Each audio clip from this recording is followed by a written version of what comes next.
The Checkpoints is presented by pharmaceutical company GM Pharma. Nicholas Medzmariashvili, general director of a new real estate development company, Homer, declares that they have decided to create such a project which would be distinguished by its striking architecture, functionality and thoughtful design. So they have started to work on Homer Alpha project jointly with partners. According to Medzmariashvili, the investors are from International Financial Fund, which is managing different projects in the Middle East. As of him, it's a Dubai-based organization, NDG investment, and their joint projects will reach $62 million over the next 2 years. The general director of Homer Group notes that highly qualified staff increases investors' trust further. In the past few years, the development market has grown quite a lot in Georgia. As a result, it creates a background where international investors become more keen to be a part of this market. We already spent 40% of our joint investment, while the rest will be used during the construction, Medzmariashvili said. Alpha Homer is situated near U.S. Embassy, the Olympic pool on Bob Walsh Street. Homer Alpha offers recreational hubs with the serenity of residential neighborhood. JK Winery, which unites the restaurant chain Dergi and clay wine production line in Georgia, has expanded beyond the country's borders and brought traditional Georgian cuisine to European countries. According to Ek Arukhadze, co-founder of Dergi, in the second half of 2024, 2 branches of Dergi opened in 2 European countries. It's great success for us that we entered international market with Georgian traditional dishes. Today, 2 Dergi restaurants operate in Hanover, Germany, and in the center part of Prague, the capital of Czech Republic, Ek Arukhadze said. As the founder of Dergi notes, the initiative to bring Georgian restaurants to the European market came from foreign partners. According to Rukhadze, there is continued interest from both European and Asia countries. In Germany, we have a small branch designed for 70 guests, while the Prague restaurant is quite large and can accommodate more than 300 guests. Of course, the wine is produced by JK Winery. We already have offers from new countries, both from Europe and Asia. Negotiations are ongoing and we'll see what happens, Ek Arukhadze noted. The history of Dergi began in Kakheti in the village of Nukriani. The restaurant opened in 2021. The 3,000 square meter space combines halls, wine cellar and other spaces along with the restaurant. The restaurant features traditional Kakhetian dishes. Tornike Samkharadze, executive director of jewelry house Zaraphkhana, says the company will likely open a branch abroad this year. He discussed this with BMWG. According to him, they have been actively working on entering the foreign markets since last year, and there has already been some progress. At this stage, the company is conducting negotiations with Italy, France, and Great Britain. Active work is ongoing in all 3 directions. A lot of work has been done, and there is even more work ahead. Throughout the year, we have high hopes that we will expand beyond borders, and unless there are any global negative surprises, we will likely have news in this regard, said executive director of Zaraphkhana. Regarding adding a branch in Georgia, Tornike Samkharadze notes that they are actively working in this direction as well. It involves opening either 1 large branch or 2 smaller branches. Regarding opening a new branch in Georgia, at this stage we are evaluating the project's profitability. In Georgia's case, investment of over 800,000 lari is planned, while in the case of foreign locations, the investment cost will be much higher due to the higher rental costs, Samkharadze said. This is not Zaraphkhana's first attempt to enter the international market. In 2020, the company management stated they were planning to open showrooms in London and Ukraine. In 2023, they said they were planning to open their showroom in Dubai.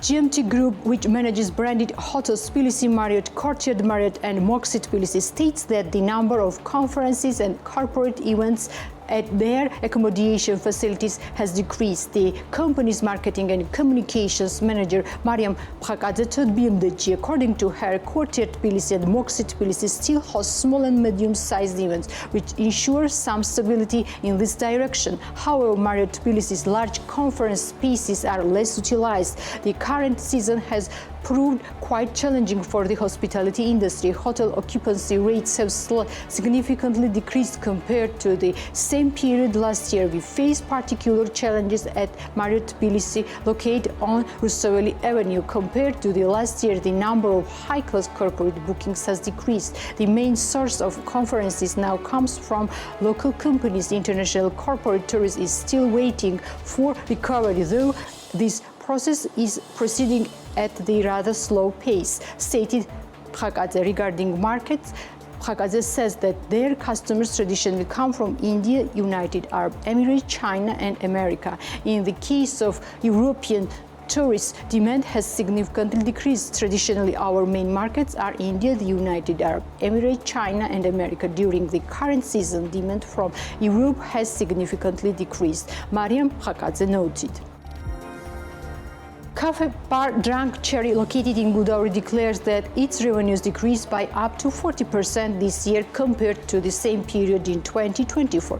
The cafe's founder, Marina Esakia, spoke about this with BMDG. According to her, in addition to the events developing in the country, Gudauri had a problem with the lack of snow. The resort's management did not activate the snow-making system, so there were no ski slopes and tourists were refraining from visiting. Due to the current situation in the country, many tourists refrain from coming to Georgia. Despite this, guests were still visiting the cafe, particularly from Gulf countries. Overall, we had guests, but now, compared to 2024, there was a very big difference. Revenues have decreased by over 40%. We did not have snow in Gudauri, and Gudauri's management could not solve the snowmaking system problem, so we did not have ski slopes. Now we are waiting for heavy snow, but I don't think it will significantly improve the situation. The ski patrol has not arrived yet, and they did not explain why they have not arrived, Miranda Esakia stated. Sparkling wine producer company Istoria Wine has entered Batumi market. The company's co-founder Anna Gamininska spoke to BMDG about this. According to her, demand from the region has been particularly high since the day they have opened. However, delivery of product during the various holidays was challenging against the backdrop of increased demand. Accordingly, the company decided to cooperate with local wine boutique, which would allow customers to purchase the product on site physically. Since the day we opened, we had very high demand from Batumi and Kutaisi. Whether it's New Year or Valentine's Day, when demand increases, courier services have difficulty delivering orders on time. That's why we wanted to have our own return corner in Batumi, where people could come and physically inspect the product. That's why we decided to cooperate with a specific store, said the co-founder of Istoria Wines. Anna Kamininska also discusses future plans and states that regional expansion will continue. At the moment, the company is negotiating with two more regions of Georgia, Kutaisi and Zugdidi. She adds that they will probably enter these two regions in March. The sparkling wine company Istoria Wine has been successfully operating on the market for the second year. The company produces sparkling wine in cooperation with one of the factories in Georgia. The first chicken restaurant Tsitsila changed its direction as a result of the rebranding, became Tsitsila Grill and Bistro. The company's founder, Mariam Marhulia, spoke about this with BMDG. According to her, from the day of opening, the demand at their establishment exceeded expectations and gained great popularity in a short period of time. Their lunch menu and sandwiches became especially popular, according for up to 80% of sales. This became the reason why the company implemented rebranding and removed some chicken dishes from the menu. We changed the brand. Initially, our focus was to have all dishes made from chicken, but since sandwiches account for 80% of our sales and lunch are very popular, we became Tsitsila Grill and Bistro. Considering that there are many universities near our establishment. We thought our customers would be students, but it turned out that the majority of our customers are office workers, said the founder.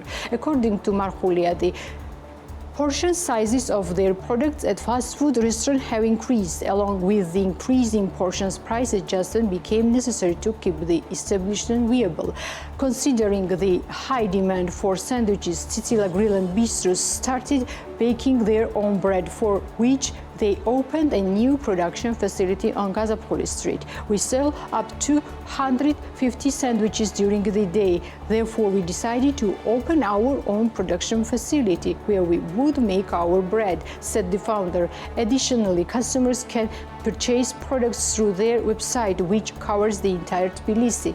The Georgian chicken restaurant in Tbilisi on Kostava Street opened last year in May. The establishment also has online ordering capabilities. Restaurant Abga, located on Gunis Agmarti in Tbilisi, is ceasing operations. The company published relevant news on social media and later confirmed it to BMDG. The reason is decreased demand due to the current situation in Georgia. The restaurant has employed 30 people. Due to the current situation in Georgia, we have made the decision to temporarily close our restaurant from February 1st. We are sorry to share this information, but we believe that we will soon return to the desired rhythm, the company states.